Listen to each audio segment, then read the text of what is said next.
Hello दोस्तों, मैं athletics and yoga coach Rakesh Srivastava और आज हमारी राइडिंग का थर्ड डे है।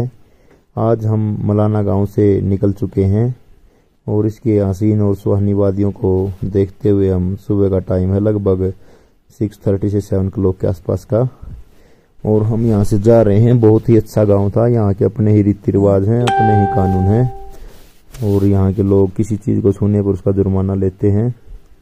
तो बहुत ही अच्छा लगा हमें यहाँ घूम के। ये रास्ते आप देख सकते हो कितनी खूबसूरत वादियों से होकर गुजरते हैं। चारों तरफ गगनचुंबी पहाड़ हैं। रास्ता थोड़ा डेंजर है क्योंकि एकदम खड़ी चढ़ाई है ये। अब हम वापस उतर रहे हैं तो उतरने में तो थोड़ी आसानी है, लेकिन चढ़ते टाइम तो बिल्कुल बहुत बुरा हाल हो गया था क्योंकि एक तो रास्ता ये थोड़ा कहीं पे कच्चा कहीं पे पक्का है, तो इसलिए थोड़ा डेंजर रूट है। इसमें एक खूबसूरत टनल भी आती है जो कच्ची टनल है।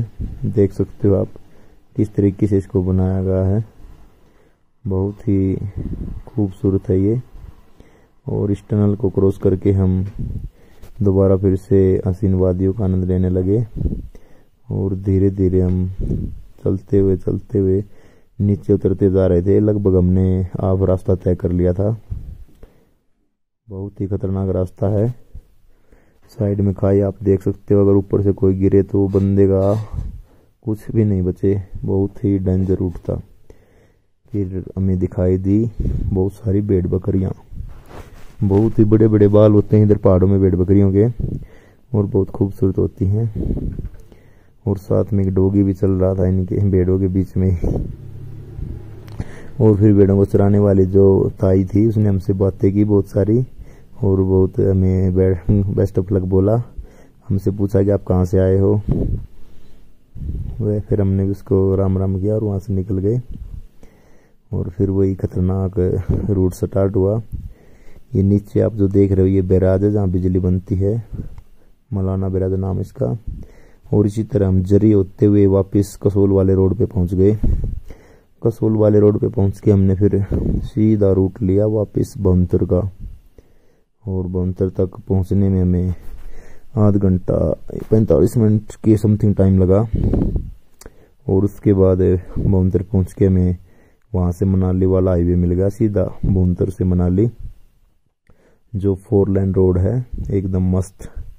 ऊपर से उतरने के बाद हमें 4 लेन मिला तो बिल्कुल बाइक को भी मजा आया। एकदम प्लेन रोड था और ना ही कोई गड्ढा वड्ढा ना ही कोई और, एकदम मस्त मजा आ गया।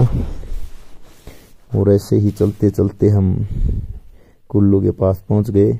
कुल्लू में हमने देखा बहुत सारे एडवेंचर करा रहे हैं उधर, और वहाँ का मौसम, वहाँ की हवा और वहाँ के बादल आप देख सकते हो किस तरह से बिल्कुल एक अलग ही नज़ारा है। और ये सामने आपको जो दिखाई दे रही है बैलून टाइप के, इनमें बच्चों को बैठा के बड़े बूढ़ों को जो भी बैठना चाहे आकाश में उड़ा दिया जाता है। गैस से चलते हैं। बहुत ही खूबसूरत था। ये इस तरह के बैलून जगह जगह लगे हुए थे जो रंग बिरंगे थे। कुदरत के मौसम के साथ इनका भी एक अलग ही नज़ारा था। और फिर हम कुल्लू से आगे निकल के सीधा मनाली के पास पहुंचने ही वाले हैं। और फिर मनाली जो माल रोड की ओर रोड जाता है, हमने वहां से बाइक अंदर ली और फिर सीधा माल रोड पे पहुंचे। वहां पे हमने कुछ शॉपिंग वॉपिंग की जो हमें जरूरत थी चीज़ों की, और पूरा माल रोड देखा जहाँ पर बहुत ज़्यादा भीड़ लगी हुई थी। मनाली एक बड़ा शहर है, इसलिए यहाँ पे जो भी चीज़ आप चाहते हो हर तरह की चीज़ आपको मिल सकती है, छोटी से छोटी और बड़ी से बड़ी। यहाँ के प्राइस थोड़े कॉस्टली होते हैं। लगभग अपने नीचे वाले रेट से यहाँ हर चीज़ दुगने तिगने दामों पर बेची जाती है, लेकिन चीज़ें सॉलिड और मस्त रखते हैं ये।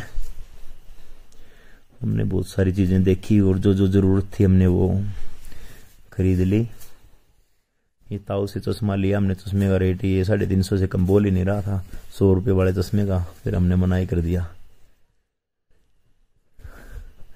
और इधर ये बहुत सारी अच्छी अच्छी चीज़ें थी, हम देख रहे थे। जो भी हमें पसंद आया हमने ले लिया।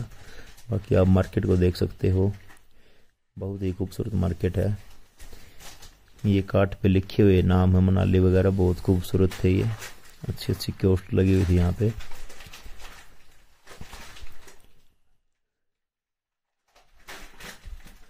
बहुत बड़ी मार्केट है ये। इसमें ये लगा लो बिल्कुल जो सजावट की चीजें होती हैं घर में, उस तरह की सभी चीजें बहुत ज्यादा मात्रा में मिलती हैं। इस दुकान से हमने थोड़ा सामान लिया था अपने बाइक के बांधने का। वो पट्टी होती हैं जो अक्सर होते उसमें लिखे हुए, पता नहीं क्या कहते हैं उन्हें। मैडम जी ने छोटे छोटे आइटम लिए और बहुत ही खूबसूरत दुकान थी। और एक खूबसूरती की चीज इसमें लगी हुई थी। फिर वहां से हम वापस निकले और अपने आगे का सफर स्टार्ट किया हमने। यहाँ से अपने दरसा रह गया था 94 किलोमीटर, यानी कि हमें 94 किलोमीटर और आगे जाना था। दोपहर का टाइम उसका था लगभग दो के करीब, 1:30-2 के करीब। और फिर हम ऐसे ही चलते रहे। रास्ते में खूबसूरत पहाड़ और वादियां दिखाई दी। बहुत ही ऊंचे ऊंचे बर्फ के पहाड़ दिखाई देने स्टार्ट हो गए थे। अब हम बढ़ रहे हैं आगे अटल टनल की तरफ, रोहतांग अटल टनल की तरफ। और ऐसे ही रूट को तय करते हुए हम आगे चलते रहे और बर्फ के पहाड़ हमारे नज़दीक आते रहे। और हम अटल टनल के साउथ फुल से एंट्री कर गए अंदर। और ये सुरंग भी बहुत ही ज़बरदस्त है। आप देख सकते हो इसको किस तरह से लाइट वाइट लगा के फुल हर तरीके से मॉडिफाइड किया गया है। हर सिग्नल है, बत्ती है, कैमरे हैं, सब चीज़ें इसमें लगी हुई हैं। ये बहुत लंबी टनल थी, लगभग शायद 9 किलोमीटर के समथिंग थी। हमने ये क्रॉस किया और इसके नॉर्थ पुल से हम बाहर निकले। बाहर निकलते ही पूरी दुनिया ही बदल गई। उधर कुछ और सीन थे और इधर कुछ और सीन है। इधर बहुत ही बड़े बड़े पहाड़, चारों ओर बर्फ ही बर्फ, एकदम मस्त नज़ारा था। मौसम भी उधर थोड़ा गर्मी का था। इस साइड आए तो ठंडी ठंडी हवाएं चल रही थी। और फिर हम वहां से आगे बढ़े। हमने लेह लद्दाख वाले रूट पे आगे बढ़ना था, इसलिए हम लेफ्ट साइड टर्न कर गए जो दारचा की साइड जा रहा था। और वहाँ बहुत से पर्यटक आए हुए थे जो फोटो सेल्फी ले रहे थे अपनी। ये सभी जितनी गाड़ियां सभी पर्यटक हैं। यहाँ का नज़ारा ही कुछ अलग है। आप देख सकते हो सामने की ओर कितने बड़े बड़े पहाड़ हैं। सभी पहाड़ों के ऊपर बर्फ की चोटियां हैं और साथ में ही कितना बड़ा दरिया बह रहा है। देख सकते हो आप, ये दरिया के साइड में जो ये वाइट वाइट दिख रही है सारी बर्फ है। ऐसे ही हम आगे बढ़ते रहे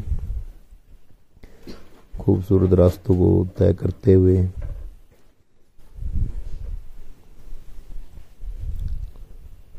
और फिर वहाँ पे एक चेक पोस्ट आया थोड़ा 4-5 किलोमीटर चलने के बाद।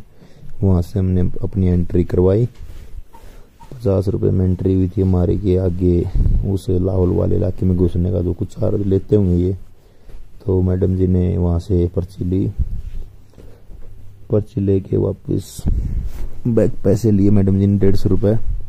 और फिर से हम चल दिए अच्छे अच्छे नज़ारों को देखते हुए।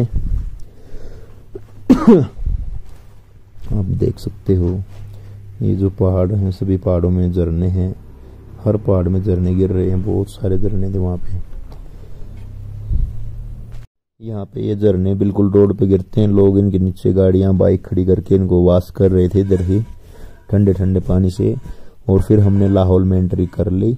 ये बोर्ड लगा हुआ था वहाँ पे बहुत सुंदर। आप देख सकते हो लाहौल की स्टार्टिंग ही कितनी हरियाली से हुई है, एकदम सब हरा भरा। ये पहाड़ों में देखो आप कितने सारे झरने चल रहे हैं। ऊपर बर्फ है वो पिघल रही है, नीचे आ रही है और बहुत सारे झरने बने हुए हैं।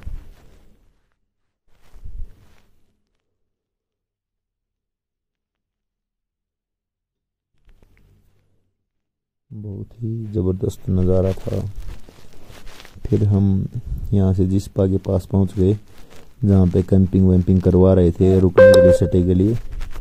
वहां से भी हम थोड़ा आगे निकल गए क्योंकि हमें सामने एक खूबसूरत बहुत बड़ा बर्फ वाला पहाड़ दिखाई दे रहा था। हमने सोचा वहीं पे जाके स्टे करेंगे उसके नज़दीक ही, तो हमने बाइक की थोड़ी और स्पीड दी और चलते चलते चलते चलते हम बिल्कुल उसके नज़दीक ही पहुंचने वाले थे। फिर हमने रास्ते में रुक के कुछ फोटो वीडियो बनाई हल्की हल्की अपनी, आराम किया थोड़ा हाँ, और बस अब हम पहुंचने ही वाले हैं एक अच्छी लोकेशन पे। ये जो सामने आपको बर्फ का पहाड़ दिखाई दे रहा है, बिल्कुल इसके नीचे जाना था हमें। आप देख सकते हो कितना खूबसूरत रास्ता। यहाँ पे आसमान बिल्कुल बिल्कुल ब्लू कलर का दिखाई दे रहा है, यहाँ पे कोई डस्ट नहीं था, एकदम मस्त नज़ारा था। और फिर हम रास्ते में चलते चलते देख रहे थे कि कहीं पे कैंप लगाने की लोकेशन मिल जाए, तो फिर हमें दिखाई दी एक अच्छी सी लोकेशन और हमने उधर ऊपर से देखा उसको एक फ्लाईओवर से गुजरते हुए। तो फिर हमने उसका रास्ता ढूंढा कि नीचे कैसे जाया जाए इस लोकेशन पे। तो हमने गांव में गए, वहां से उसका रास्ता पता किया और फिर नीचे उतर गए घाटी में। बहुत सुंदर गांव था वो, हरियाली से भरा हुआ। और फिर हमने वहां पे अपना कैंप सेट किया, अपना खाना पीना बनाने के लिए लकड़ी वगैरह ले गए, वहीं पे चूल्हा बनाया सारा। और अगर आप हमारी कैंपिंग और कुकिंग से संबंधित वीडियो देखना चाहते हो तो उसके लिए कमेंट करो, वो भी मैं बना दूंगा कि कैसे हमने कैंप सेट किया और कैसे कुकिंग की। Bye bye.